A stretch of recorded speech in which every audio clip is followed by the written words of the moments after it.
Algunas veces uno habla de política y literatura y a lo mejor eso suena a vacío. Mempo Giardinelli, amigo entrañable, a quien admiro, ha escrito libros como Santo Oficio de la Memoria, por ejemplo. Pero también ha escrito libros pensando en la Argentina. Sus notas, por ejemplo, en página 12, han seguido algunos de los problemas centrales de los últimos años. Hernán Brienza, que escribe en Tiempo Argentino, entre otros medios, ha escrito libros sobre historia argentina, pero a la vez tiene opiniones políticas muy fuertes. Yo siempre lo defiendo a Brienza porque algunas veces no pienso como él, pero me parece un hombre joven, valiente, que dice lo que piensa y con buen lenguaje.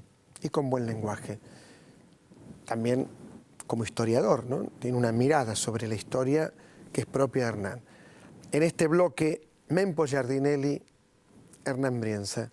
Miren, uno dice miren porque es televisión, miren lo que piensan, escuche lo que dicen. Vemos la nota.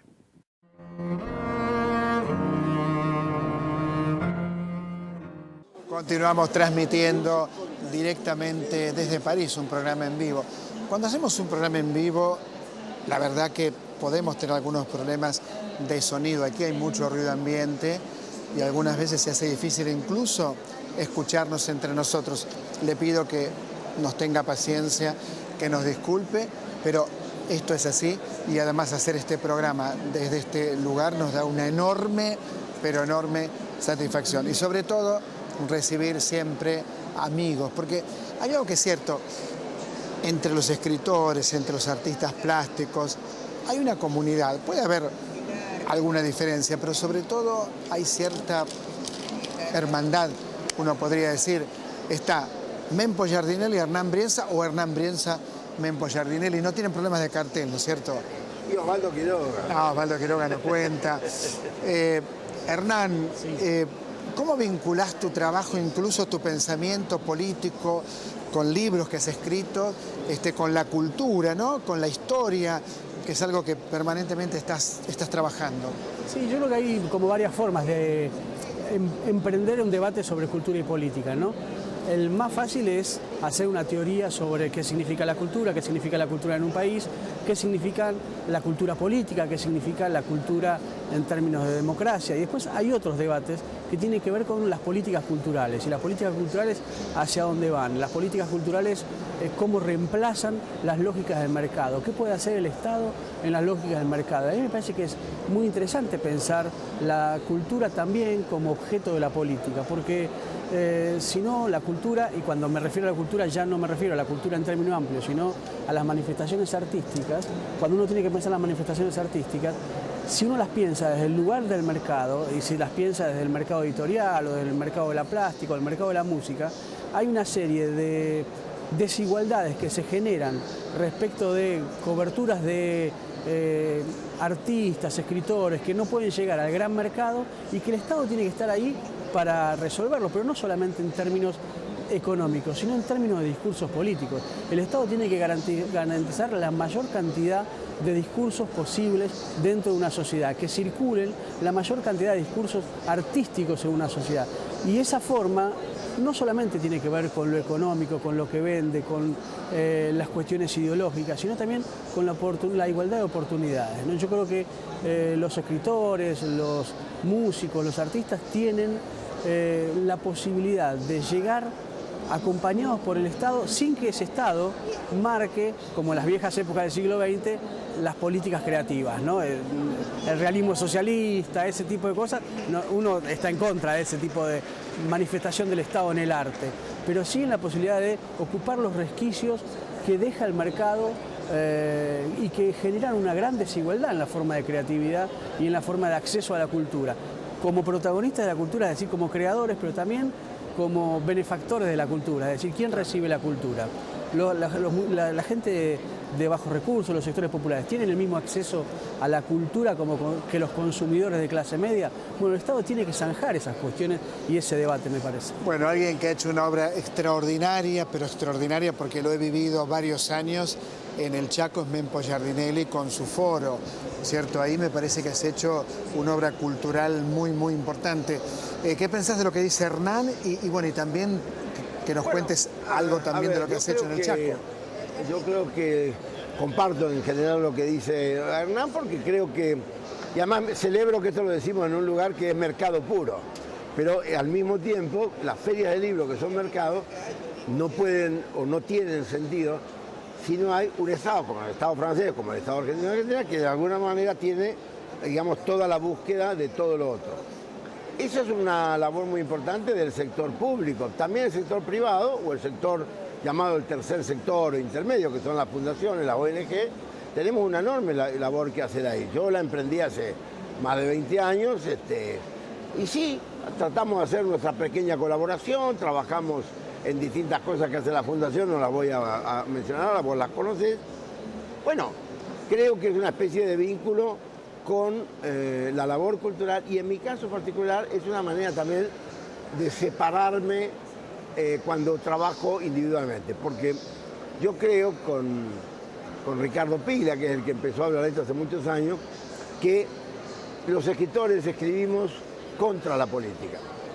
Contra la política quiere decir no para liquidar la política, sino para que la política no entre de manera ostensible y demasiado evidente en nuestras narraciones. Es decir, la constitución básica, el punto de partida de una narración es la ficción, debe ser la ficción.